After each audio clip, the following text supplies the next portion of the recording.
What if I told you that to become the most unhinged journalist in cinema history, Johnny Depp moved into the author's basement, had his head shaved by him in a ritual, and drove his iconic car across the desert? And that's just the beginning. Listen, let's get down to brass tacks here. How much for the ape? In this video, we're counting down the 20 wildest, most unbelievable facts behind the chaotic making of the cult classic Fear and Loathing in Las Vegas. From dangerous on-set methods to a decision by Johnny Depp that saved the entire film from ruin. Before we start the countdown, let's remember the mind behind it all. Hunter S. Thompson, the godfather of Gonzo journalism. Instead of reporting from the sidelines, he dove headfirst into the story, becoming the protagonist. Fear and Loathing isn't just fiction, it's a fever dream account of his search for the American dream in a hallucinatory 1970s Las Vegas. Do you remember the first time you watched this movie and thought, "What on earth am I watching?"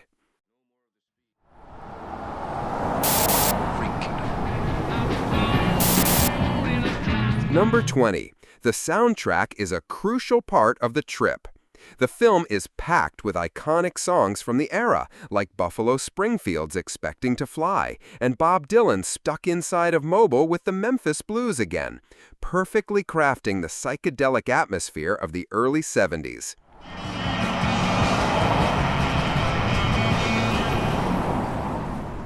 Number 19. The iconic cigarette holder had a special defense mechanism.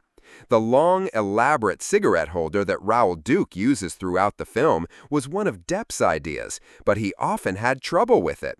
To make it more authentic, it was fitted with a small butane cartridge, allowing him to occasionally shoot a small flame from the end of it, a perfect little touch for a character constantly on the edge.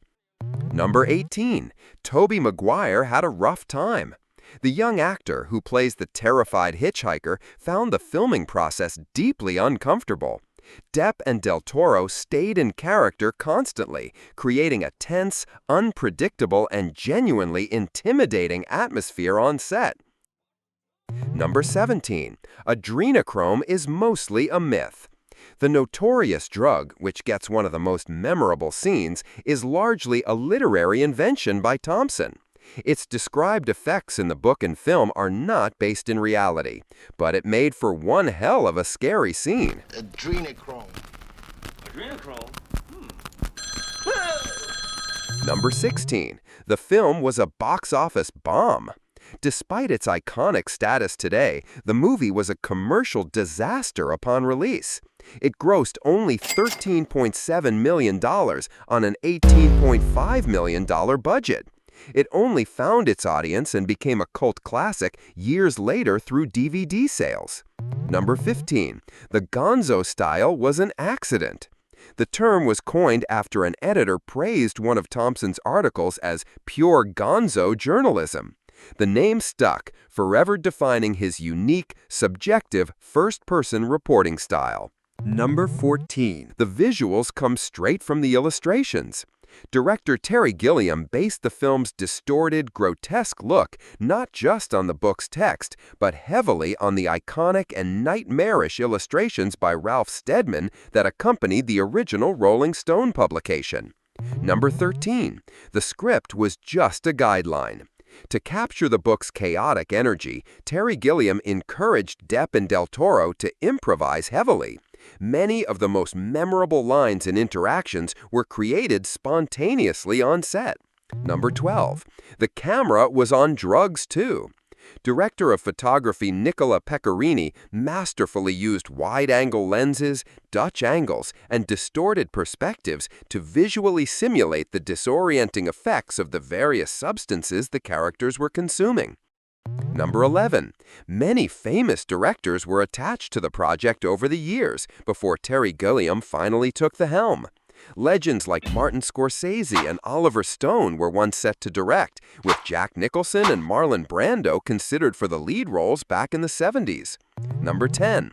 The story is based on two real trips Thompson took to Las Vegas in 1971. The first was to cover the Mint 400 motorcycle race for Sports Illustrated, and the second was to report on the National District Attorney's Conference on Narcotics and Dangerous Drugs. Number 9. Hunter S. Thompson himself makes a cameo. In a flashback scene at the Matrix nightclub, as Duke walks through the crowd, he looks at a table and the narration says, "Mother of God, there I am." The man sitting at the table is the author himself. There I was. Mother of God, there I am. Holy f***.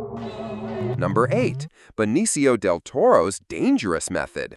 To get into the self-destructive mindset of Dr. Gonzo, Del Toro would sometimes stub out cigarettes on his own arm. His off-the-rails behavior often worried the cast and crew. Number 7. The massive weight gain. Del Toro gained over 45 pounds, about 20 kilograms, for the role by eating a diet of donuts and other high-calorie foods. He described the process as miserable, but essential for capturing the character's imposing, unhinged presence. Number 6. Depp drove Thompson's actual car.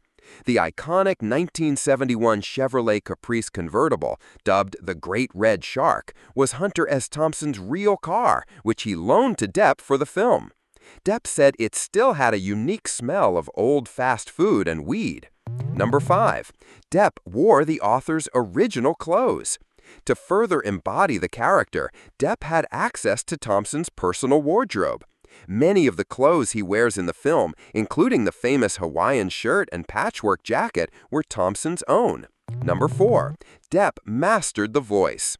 It wasn't enough to just look the part.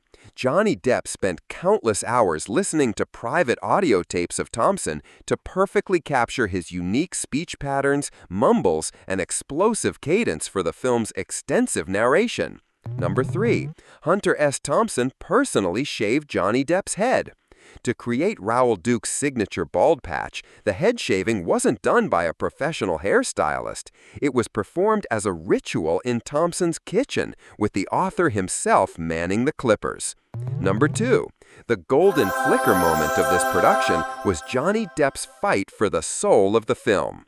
The studio wanted to cut much of the narration, believing it slowed the movie down.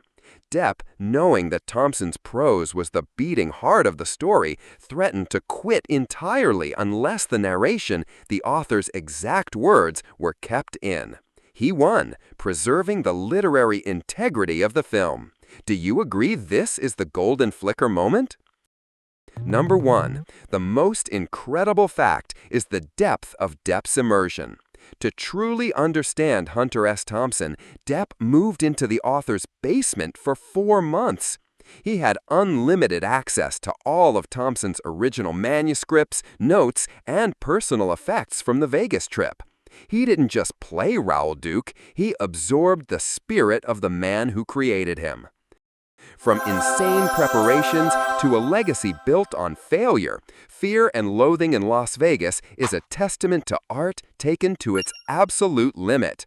A cinematic trip well worth taking.